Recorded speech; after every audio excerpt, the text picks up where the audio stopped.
guest tonight was a cast member on Saturday Night Live. Currently, you can see him in the new ABC sitcom, The Norm Show. Please welcome Mr. Norm Macdonald.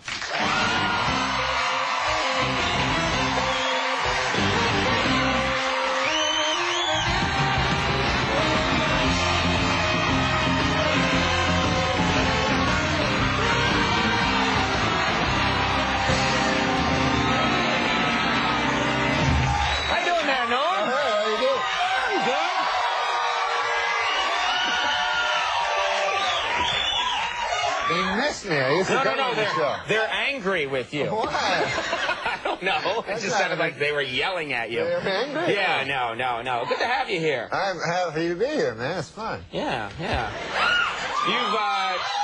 You've gone through a lot of changes. You're doing the sitcom thing now. You've done the movie thing. Do you miss, I mean, I know you're not doing, of course, the news thing anymore, but you like that news, don't you? You like to read that.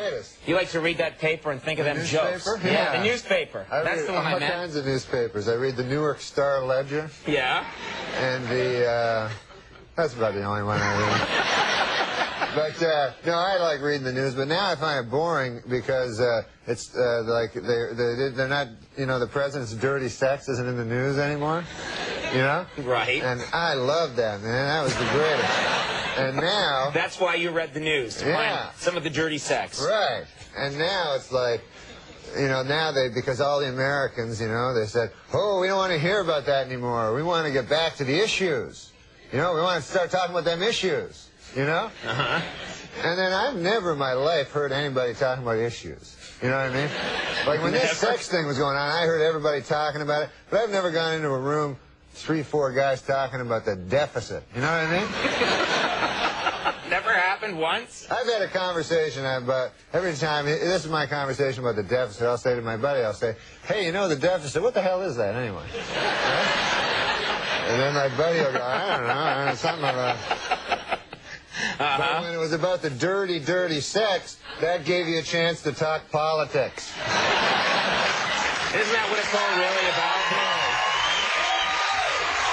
Now, Norm, let's talk to the sex. You got a vice. You've got a vice, and we should talk about it here. Not the dirty, dirty sex. I don't know about that, but you're a gambling man, aren't you? You like to gamble. Well, I like to gamble legally, not with bookies, especially not with that... Anyway. What the hell almost happened there? You must have had a little meltdown there. No, I don't like bookies anymore. But anymore?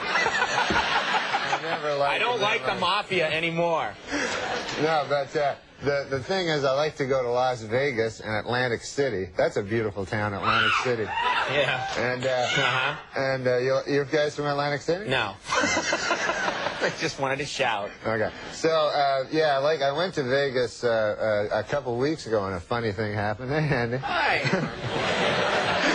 And a funny thing happened there in Vegas, right? Mm-hmm. I go there, you know, to gamble. I meet a couple of midgets, you know?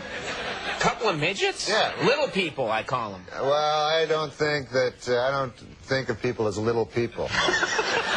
Yeah, your word's better. Yeah. Go ahead anyway. You meet a couple of midgets. I know a lot of people in show business talk about the little people. Right. But I think everybody's the same. The midgets, the regular people. Okay. You know? We're all human beings. We're all human beings. That's good. You're not. That's good. You have a good attitude. Some of us are, you know, short and have weird big heads. So, anyway, these guys. My neck went out there for a second, but it's better now. These 2 midgets, man, they were the funniest dudes. And one of them was telling me that him and his buddy decided to get a couple of prostitutes, you know, because midgets, they can't have sex very much with the women, you know. And, so they say, we'll get a couple of prostitutes. I didn't know that, but okay. Yeah. So they say, let's get a couple of prostitutes, right? So the other midget goes, hey, man, that's great. So, what are they, Cheech and Chong? Like you're 2 midgets, like, hey, dude. Yeah, man, that sounds heavy. Well, you know. All right. So the midgets, the one midget, they get their 2 prostitutes, you know, and they take them up to their room, you know, in the hotel. And so The one midget, he gets in the room with the girl. And They're in separate rooms here? Yeah, separate rooms, but they're adjoining. Right. So the one midget, he gets with the prostitute, and he wants to have sex with her, but he'd been drinking a lot, so he had trouble, like, performing, you know? Yes, I know. Right. Nobody knows better than you about that. So, the one midget, he gets in with his girl, but he's too drunk to perform, and he feels real bad, right? So then, this is what the guy's telling me, the midget. He goes down, then afterwards, he says, okay, get out, you dirty whore, you know? He blames her, you know? Right, blames her, yeah. Okay. So she leaves, and then he's feeling all bad, so he listens with a glass to the next room where his buddy is with his prostitute. Right. And he hears, like, in the next room, he hears, 1, 2, ah! 1, 2, ah! 1, 2, ah!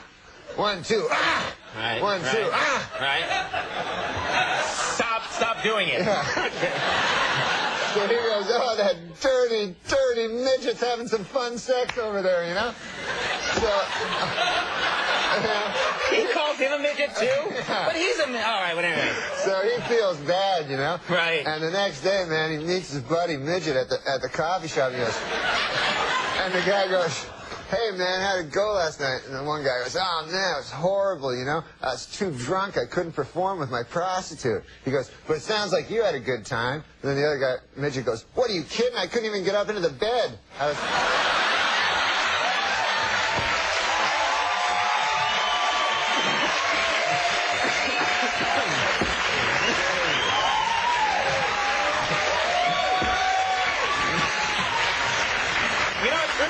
That you ran into those guys because it's such a good story. I know.